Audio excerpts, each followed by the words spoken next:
is Frog Valley Tropical Fruit Farm, and I wanted to go check on some Annonas, the sugar apples, the Atemoyas, the Ilamas, the Rolinias, the Guanabanas, and the Saramoya, and the giant warm-weathered Saramoya. So Saramoya that's huge, that fruits in warm climates.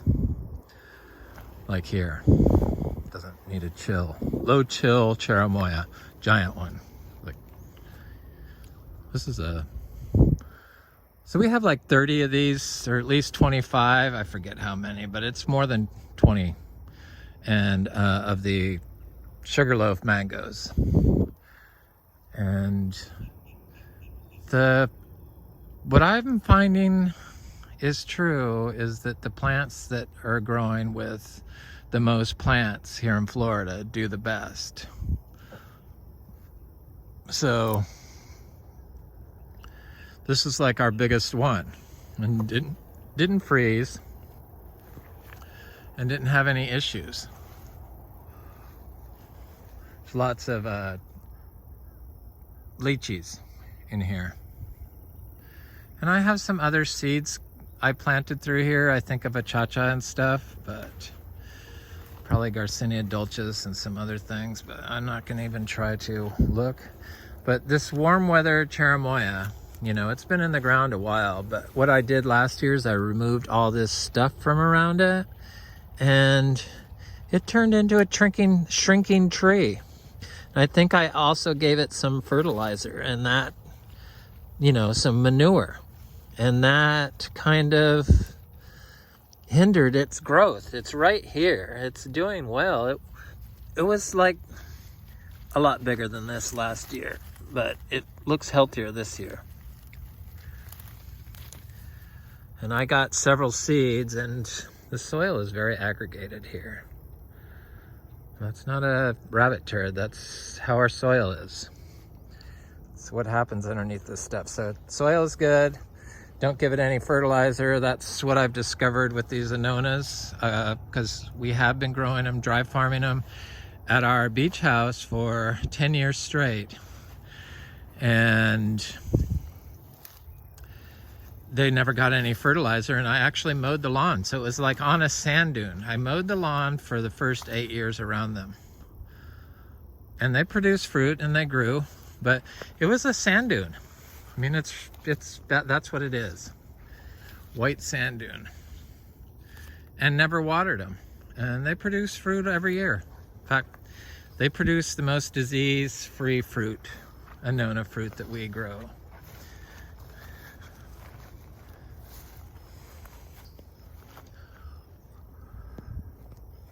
I'm not sure if it's the salt water or what, but harsh conditions, zero input. I gave it a tiny little microdose of biodynamic compost, the land there, one time. I think that on our Annonas, I possibly could have put the system out of balance by, our sugar apples here, by spraying black soldier fly bokashi leachate. The trees did very good, but after that I noticed, guess I should look at that Quaimak. I noticed that the fruit had more black spots on it, because that's what the black soldier fly leachate did. So I'm not sure if that was coincidence or what. I don't use black soldier fly leachate, except I would use it in very small amounts, tiny amounts.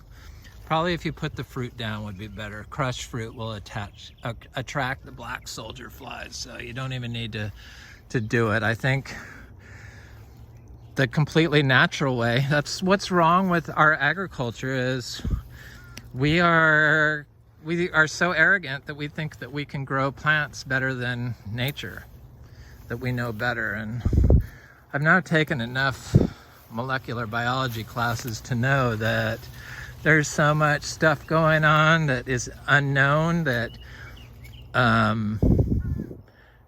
it's frightening. Nothing needs to be applied here in Florida. I don't believe.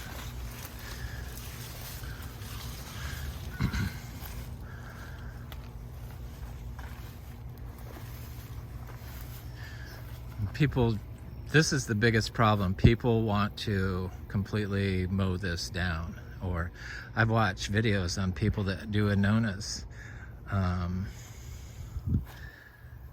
And, you know, sugar apples, and they have all sand, and it's like, oh, what are you? I just can't even watch it. It's like,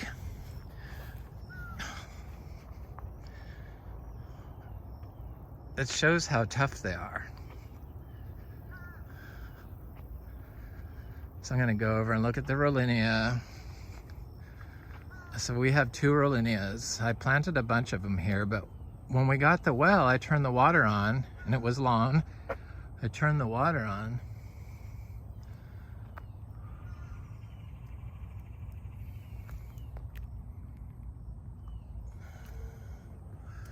And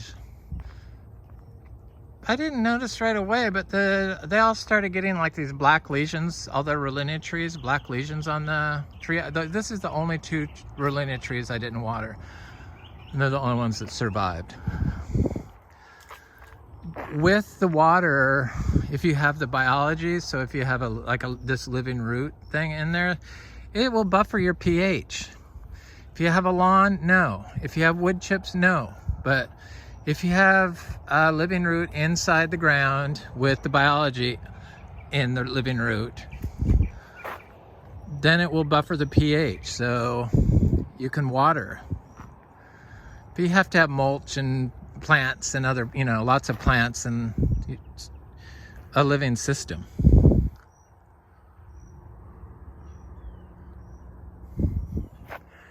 I watch a lot of videos on different farms around the world, tropical fruit trees, and there's one thing we have in common.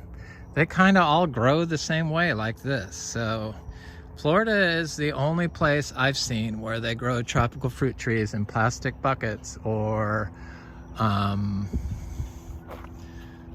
have a completely sterile orchard floor.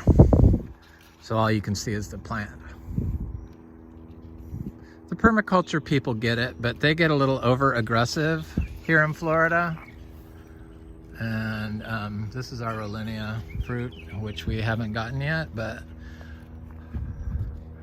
I imagine if I watered this tree, it would fruit, but I really want to fruit this without water in it. And since it's been 5 years, 6 years, basically 6 years now, this month, since I planted these, I don't want to like change anything. They'll do it. They're just not ready. I've been putting extra helpings of manure. They don't seem to mind the manure. Oh, I forgot about the salzmanii. Might as well look at all of them. Annona salzmanii, the beach sugar apple.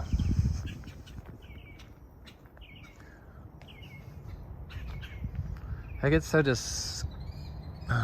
disheartened here in Florida because it's just a battle to try to grow, because we are the only organic certified sugar apple farm and Annona farm in Florida.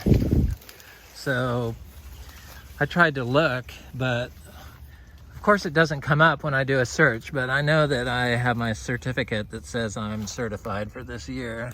And since we haven't changed anything, I'm sure that's how we'll continue to be. So here's a Annona salzmanii.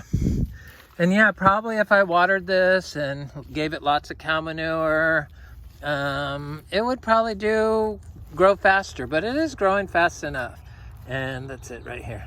And it's like, I don't know, 6 inches tall. And the soil is very good. It's like humus-like. This is a preferred location, so it had the vegetable garden over there, and It's got lots of plants growing in here. It's got this purple mountain. Is that what it is? Purple mountain guava? No, that's the, is that what that is? Yeah. I know, this is a red. I don't know. Who knows? Guavas. Gifted guavas, seed-grown guavas.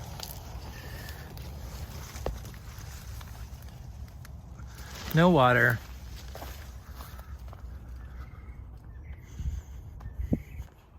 Hasn't rained here in like I guess it's a couple weeks, and it's been hot, so.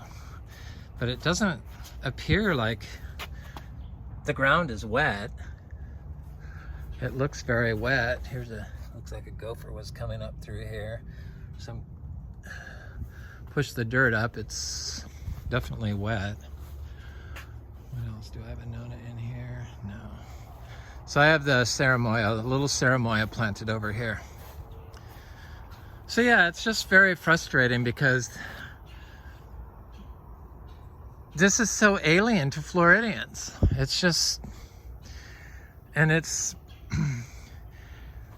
all this life and everything commingles here to keep the sand covered and build a spot for plants to grow on. And then by us interfering with it, because we think we know better, we end up destroying all the biology, because that's all we ever do. We kill biology. Yep. So here's the Saramoya. It's looking good. It, you know, it was 31 degrees here last year. This one and the warm weather Cheramoya, I gave extra manure to, and neither one of them liked it. So I think I will not ever give that thing any more. It has to get everything it gets on its own. It makes sense because it's kind of probably in a very hostile environment down in Cancun. I mean, it's just sand and sun, basically. That's where those are from, I believe. The Yucatan. I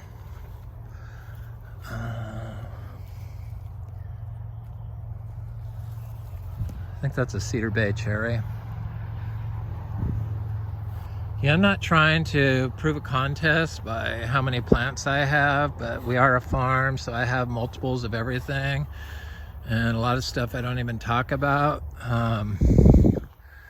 Just because I'm more into showing people how to grow and to help fix Florida and tell people to knock it off, stop arguing with nature. That's all how our farming methods are in Florida. That's what we teach. They teach. I don't teach that.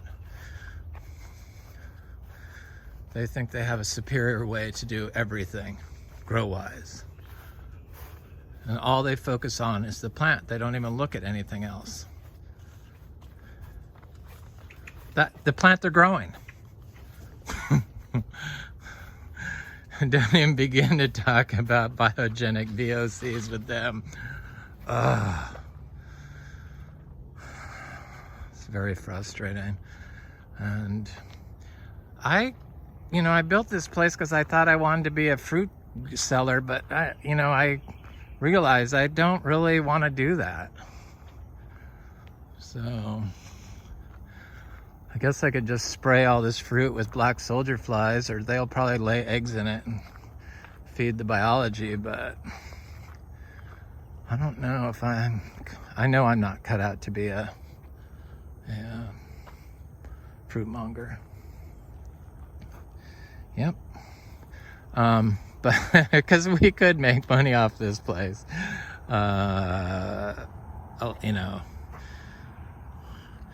maybe when my partner retires in 18 months, he can pick it up. He's good at making money. I'm more good at growing stuff. So none of these sugar apples have ever been watered. And nobody finds that amazing but me. I mean, y'all grow your stuff without water in them? Your sugar apples? Do they look like they need water during the drought? We have the sugar apples that have the best fruit over at our beach house that have never been watered in 10 years. So I know that they don't need to be watered here in Florida. I wanted to plant Atemoyas here, but I could never find enough Atemoyas when I was planting this place out, this section, because it was the first section I planted was this row of sugar apples. It was all nasty white lawn. And I didn't water them. I planted them right in the ground. None of them died. I didn't replace any of them. Since then, you know, we had a couple hurricanes and 2 or 3 of them died, but I've been planting Atemoyas in their holes because I want to replace this. And I planted 2 achacha seeds for every sugar apple right at the base of the sugar apple. So those should be coming up. In between here is like ginger and mangoes. But I did the sugar apples first. You know, it's a layering. It's long. It's like, it takes a while to plant all this stuff by yourself. So you can only do like one section. And then fill in all the trees and then add all this other stuff. But I think it's probably better to do all of this stuff at once. In fact, I know it is now. So they produce fruit. This is the red side. The reds have not been as productive for us. They're red mushy type, which isn't my favorite type. So I planted Atemoyas in here, and I planted it because this sugar apple died after hurricanes, 2 of them, and I see them in here. I wasn't sure if they were growing, so I kept planting more. There's 1, 2, 3, because you can't really see them.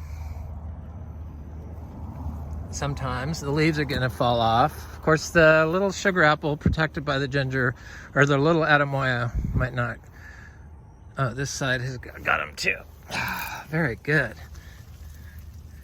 Looks like I planted 2 in there side by side. They look very healthy, the Atemoyas. Is that it? Yeah.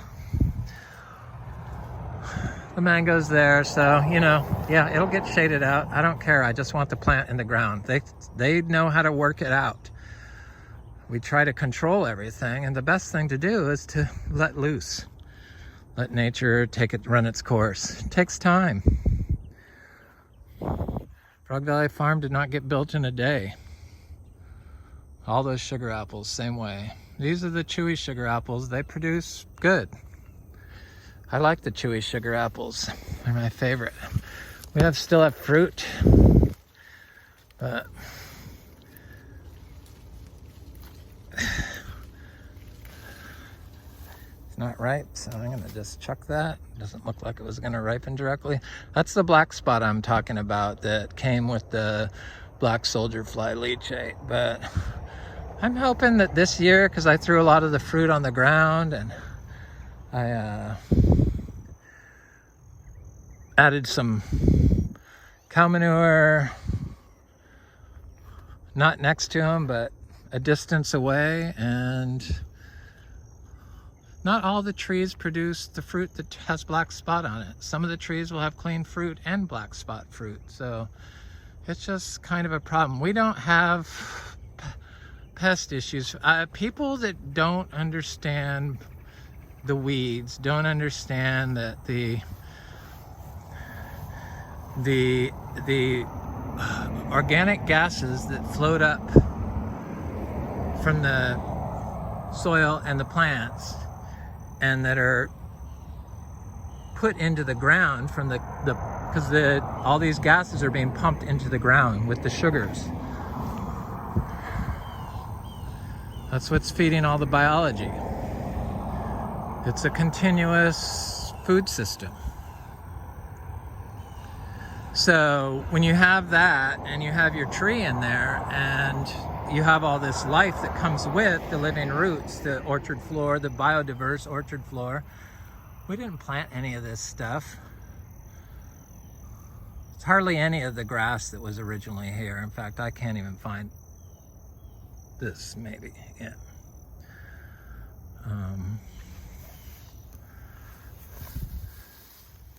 the gases, the biogenic VOCs that are going into the dirt and into the air attract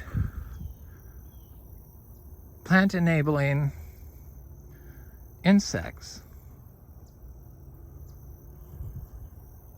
I mean, we've figured this out. And the plant signals the insects when it gets triggered by the gas that's floating in the air and being pumped into the soil from all this stuff, the grasses and everything else, the living plant. That's why the plant is so freaking important. The plant that you don't have to plant, the plant that nature puts there, that's the one you want. I know that all tropical fruit trees do great planted in Caesar wheat that I've seen, especially cha-cha. So here's our row of Chewy sugar apples. You know, we are the only commercial organic certified, which doesn't matter in Florida for some reason. It should matter most here, but it kind of doesn't. People don't really care.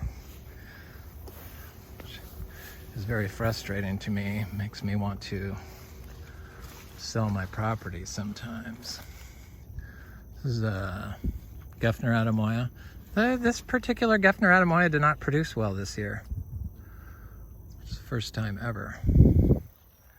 But it looks healthy. I thought I put some manure inputs here, but they're all completely gone. I don't see any fruit left on these things. It's a sugar apple, Ilama. So all these trees in here were nursery bought.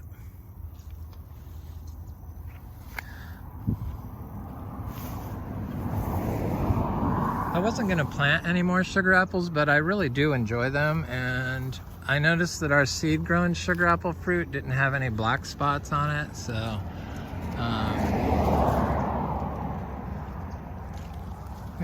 we have flowers on our sugar apples, some of them. We had fruit in December last year. It wasn't any good. That fruit probably won't be any good either. It's like a sugar apple. This is an Ilama. Looks like it was losing a lot of its leaves when it was so wet. And now that it's dried out, it's getting leaves. Very interesting trees. All this stuff has never been watered, these things. This is ginger. Ginger and plants do very well together. I'm sure they let off a lot of phytochemicals, you know, biogenic VOCs that are plant enabling and plant herbivore predator attractants. So when you use synthetic chemicals, you don't have that signaling ability. So if you use nitrogen, even if you use organic nitrogen in a water-soluble form, you don't have that ability. The plant's natural ability to take care of itself, because it doesn't need you to kill it, because that's pretty much all they do in Florida. It's what they perfected, killing tropical fruit trees with the citrus industry was their model. That's where everything else was. Everything else got the same treatment. Worry about the bug before it happens. Don't even think about how the tree can protect itself and how you can assist the tree in protecting itself. Ignore all that information. Ignore all the information that the chemicals are causing disease in you, in your animal, and killing the planet. You, the animal, and the plant, and the planet. Ignore all that information. Ugh, so depressing. I'm sure this is a, what is that? This is a giant Ilama. Not a giant, but this is Genova Red Ilama. They put this huge pole here, 35 miles an hour. This huge pole here, and I thought this was the end of this tree, but it seems to be doing well this year. The raised ground helped it, I think, because they put all the dirt around it. I had to dig out the trunk. It's the Atemoya. These weeds show up in compacted areas when it's starting to get better. Remember, this was all lawn. This was huge lawn ponds when I used to mow this. Can't even tell there was a drought here, huh? Florida drought. Yeah, I'm not talking about doing these methods in California. This is for Florida, where we have 365 days a year of living root growing. The ground here is like super soft. So this is a sugar apple. A lot of the sugar apples, like this one, these, they did not fare well after the hurricane. So. And I've planted all kinds of stuff in here. I mean, I planted this ginger between all these trees. I planted sweet potatoes in here. I planted all kinds of stuff in here. And there's probably lots of garcinias growing, because I put seeds where all these dead, weakened sugar apples were. And so I'm sure eventually they will pop up, but seems like the Annonas are finally, now that I truly understand that they really don't like the sugar apple and probably the Saramoya and the Ilama, they don't seem to like a lot of inputs with Atemoya.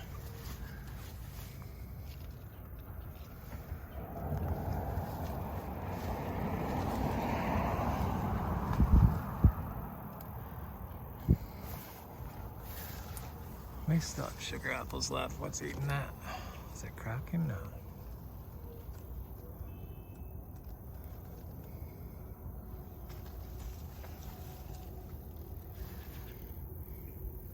Anyway, they go all the way down. Sugar or Atemoya, I believe. Yeah, Atemoya. I think there's another Ilama down here.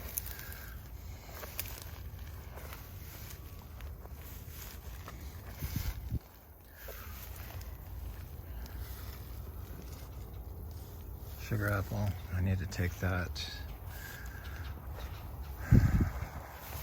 parasitic weed off there. There's the Ilama.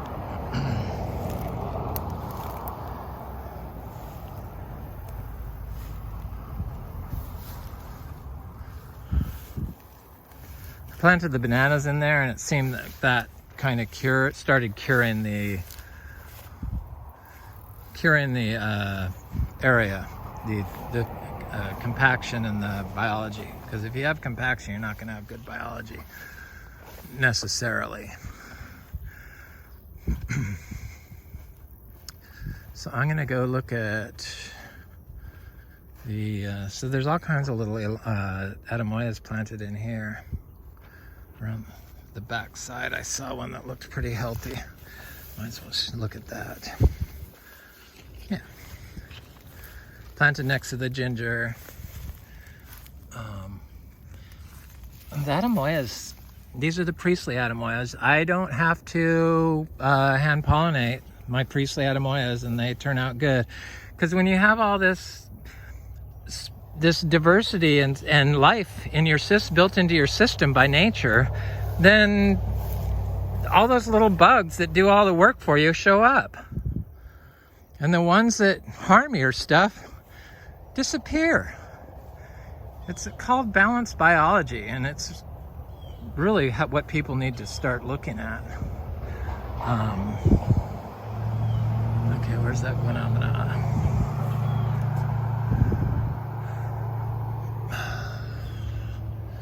So I planted like 100 little, I mean, look at all these bugs here. And this is in the morning. There's just, it's like,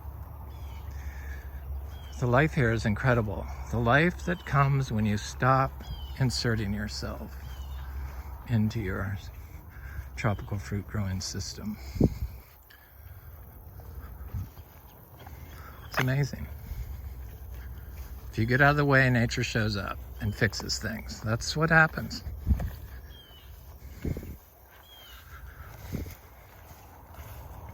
I know when you have just a lawn, you have to like add a lot of stuff. Keep adding plants until they start sticking, for sure.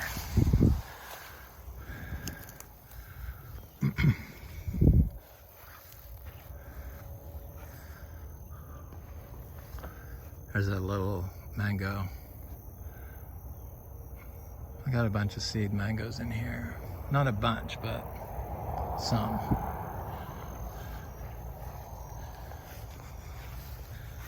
Sugarloaf. Those are all the ones that froze because we got 31 degrees, and the trees, the little mango trees that were in the compacted areas are the ones that froze. Same with the 2 achachas that got hit by the freeze. But in areas where, you know, plants grew like this, they didn't get affected. But those areas that when you stop mowing and you have an area that stays lawn for more than 2 years, it's completely compacted. At least that's been my experience, and you got to do something about it. I'm talking lawn that's like, you know, 10 inches tall. You know, all the rest of the lawn has gone to weed. So here's a big Guanabana that we have, and this is the only Annona that we have on water.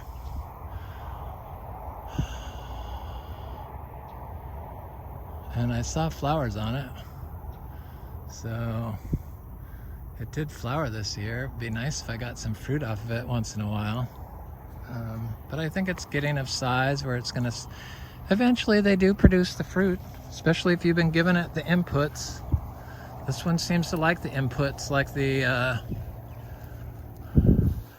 salzmanii, the Annona salzmanii. There's the old fruit. Or, you know, flower.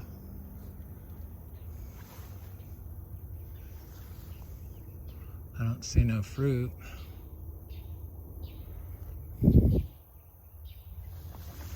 This is that Miami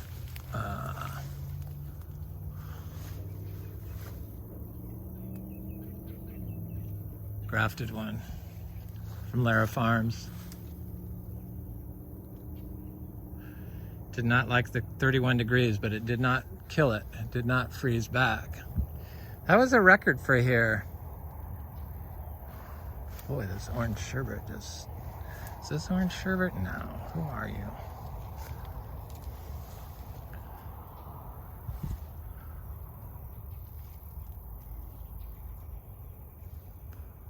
Which one is this? I know there's a tag on it somewhere. There it is. Peach cobbler. Oh, yes. Indeed, I love peach cobbler mangoes. Mangoes never have been watered. Any mango that's here has never been watered.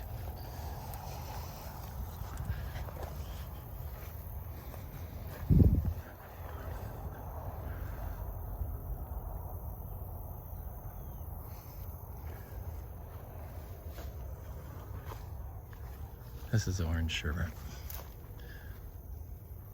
They're nice petite little trees.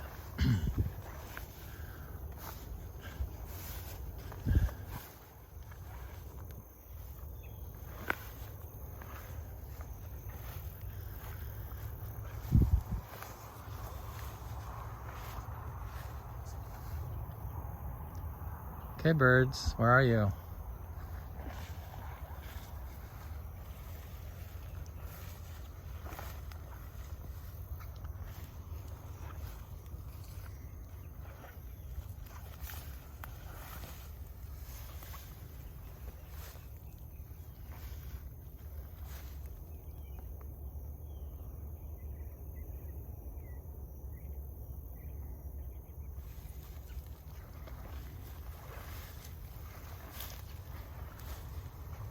Anyway, it's Frog Valley Tropical Fruit Farm, and those are our Annonas, how we grow them. Have a good day.